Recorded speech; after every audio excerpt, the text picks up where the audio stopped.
मूर्खों का बहुमत। एक वृक्ष पर एक उल्लू रहता था। उल्लू को दिन में दिखाई नहीं पड़ता, इसलिए वह दिन भर अपनी घोंसले में छिपा रहता है और जब रात होता है तो वे शिकार के लिए बाहर निकलता है। गर्मी के दिन थे। दोपहर का समय। आकाश में सूर्य आग के गोले की तरह चमक रहा था। बड़े जोरों को गर्मी पड़ रही थी। कहीं से एक बंदर आया और वृक्ष की डाल पर बैठकर बोला, ओह, बड़ी भीषण गर्मी है।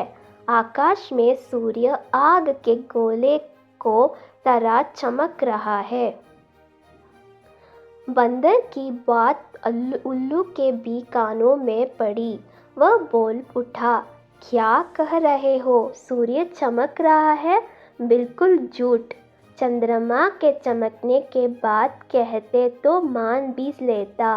बंदर बोला, चंद्रमा तो दिन में चमकता नहीं, रात में चमकता है।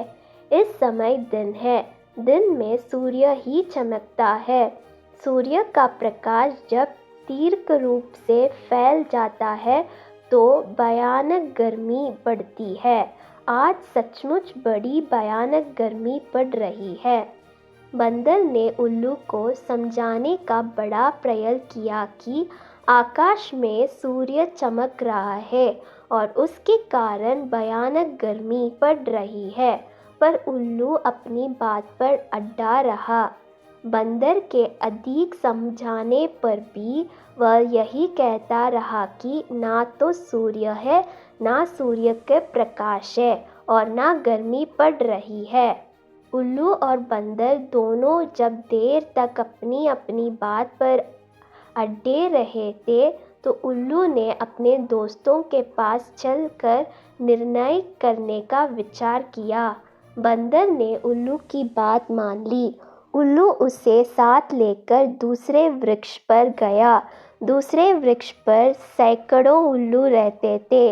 उल्लू ने अपने जाति भाइयों को एकत्र करके कहा, भाइयों, इस बंदर का कहना है इस समय दिन है और आकाश में सूर्य चमक रहा है। आप लोग ही निर्णय करें, इस समय दिन है या नहीं और आकाश में सूर्य चमक रहा है या नहीं। उल्लू का बात सुनकर उसके जाति भाई बंदर पर हंस पड़े और उसका उपहास करते हुए बोले, क्या कर रहे हो जी? आकाश में सूर्य चमक रहा है, बिल्कुल अंधे हो। हमारी बस्ती में ऐसो झूठ बात का प्रचार मत करो। पर बंदर अपनी बात पर टानता। बंदर की बात सुनकर सभी उल्लू कुपित हो उठे और बंदर को मारने के लिए झपट पड़े। बंदर प्राण बचाकर भाग चला। कुशालता के दिन होने के कारण उल्लुओं को दिखाई नहीं पड़ रहा था। उधर दिन होने के कारण बंदर को दिखाई पड़ रहा था। उसने सरलता से भागकर उल्लुओं से अपनी रक्षा कर ली। सीख, जहाँ मूर्खों का बहुमत होता है वहाँ इसी प्रकार सत्य को भी असत्य सिद्ध कर दिया जाता है।